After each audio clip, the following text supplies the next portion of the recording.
Nutrition student হিসেবে আমরা সবাই জানি গ্লুকোজ সম্পর্কে। বেসিক্যালি এটা একটা মনোস্যাকারাইড এবং আমরা যদি এটাকে ভাঙি তাহলে এখান থেকে আমরা কার্বোহাইড্রেট, হাইড্রোজেন এবং অক্সিজেন পাই। প্রধানত এই গ্লুকোজকে হচ্ছে আমরা যদি স্ট্রাকচারের দিক থেকে ভাগ করতে চাই তাহলে ২ ভাগে ভাগ করা হয়েছে। একটা লিনিয়ার এবং আরেকটা হচ্ছে সাইক্লিক স্ট্রাকচার। তো লিনিয়ার স্ট্রাকচার বলতে আমরা সাধারণত বুঝতেই পারছি যে এটা একটা ওপেন চেইন এবং এখানে ৬ কার্বন থাকে।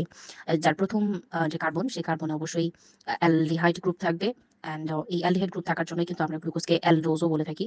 এবং বাকি যে কার্বনগুলোতে আছে সেগুলোতে হচ্ছে হাইড্রোক্সিল গ্রুপ থাকে এবং শেষ যে ৬ নাম্বার কার্বন সেখানে হচ্ছে এই CH2OH গ্রুপটা থাকে।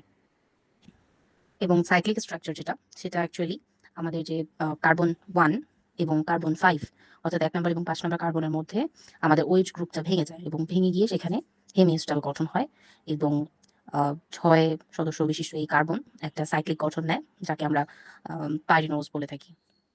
যেটাকে গ্লুকোপাইরিনোজও বলা হয়ে থাকে। এই যে সাইক্লিক ফর্ম, এই সাইক্লিক ফর্মকে আবার ২ ভাগে ভাগ করা হয়েছে। একটা হচ্ছে আলফা এবং আরেকটা হচ্ছে বিটা। ১ নাম্বার কার্বনের যখন OH গ্রুপটা নিচের দিকে থাকবে তখন সেটাকে আমরা বলি আলফা এবং যদি OH গ্রুপটা উপরের দিকে থাকে তাহলে সেটাকে বলি আমরা বিটা। এবং আমাদের হিউম্যান বডি বলি বা মানে আমাদের এবং বাস্তবিক অর্থে এই সাইক্লিক ফর্ম যেটা এটাই হচ্ছে পরিমাণে বেশি এবং আমাদের জীবদেহে বা আমাদের হিউম্যান বডিতে এটা বেশি অ্যাক্টিভ, হ্যাঁ?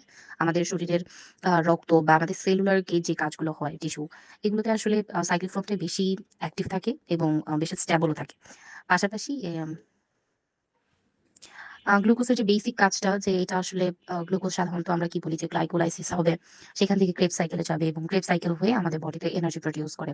এই যে পুরো প্রক্রিয়াটা এটা অ্যাকচুয়ালি সাইক্লিক ফর্মের গ্লুকোজরাই হচ্ছে অংশগ্রহণ করে অর্থাৎ পার্টিসিপেট করে। বাকি লিনিয়ারের অ্যাক্টিভিটি খুব কম। এরা হচ্ছে খুব অল্প সময়ের জন্যই হচ্ছে এই ফর্মটাতে থাকতে পারে এবং কেমিক্যাল রিঅ্যাকশন গুলোতে যদি আমরা দেখি তাহলে লিনিয়ার ফর্মের সরাসরি কাজ করে। বাট মেটাবলিজমে যদি বলি তাহলে এটা আসলে শুধুমাত্র সাইক্লিক ফর্মটাই কাজ করে। লিনিয়ার ফর্ম কোনোভাবেই মেটাবলিজমে অংশগ্রহণ করে না। আলফা বিটা গ্লুকোজ সম্পর্কে মানে যদি আমি বলি তাহলে আসলে আরেকটা প্রশ্ন মাথায় আসে যে তাহলে ডি এবং এল আম জিনিসটা কি? ডি এবং এল যেই ব্যাপারটা সেটা হচ্ছে শুধুমাত্র কনফিগারেশন এ। অর্থাৎ এটা হচ্ছে আমাদের আ ব যখন লিনিয়ার স্ট্রাকচার এ থাকবে বা হচ্ছে সাইক্লিক স্ট্রাকচার যেটাতেই থাকুক না কেন, OH গ্রুপ যদি ডান পাশে থাকে তাহলে সেটাকে বলি আমরা হচ্ছে আ আ জি গ্লুকোজ। এখানে কার্বন আমরা দেখব হচ্ছে C5 অর্থাৎ ৫ নাম্বার কার্বন। হ্যাঁ? তাহলে ৫ নাম্বার কার্বনের OH গ্রুপ যদি আমাদের ডান পাশে থাকে তাহলে সেটাকে আমরা বলতেছি ডি কনফিগারেশন এবং যদি আমাদের বাম পাশে থাকে তাহলে সেটাকে বলতেছি আমরা এল কনফিগারেশনের গ্লুকোজ মানে এল গ্লুকোজ। আর তাহলে আলফা বিটা শুধু আমরা কনসিডার করব কখন? যখন হচ্ছে সাইক্লিক থাকবে। তখনই আসলে আলফা বিটার বিষয়টা আসবে। বাট কনফিগারেশন এর কথা বলতে চাইলে সেটা সাইক্লিক থাকুক আর লিনিয়ার থাকুক ৫ নাম্বার কার্বনের OH গ্রুপটাকে আমরা দেখব সেটা ডান পাশে আছে নাকি বাম পাশে আছে। সেটার উপর ডিপেন্ড করে সেটা ডি এবং এল হবে। এই যে এতটুকুই গ্লুকোজ সম্পর্কিত বলা।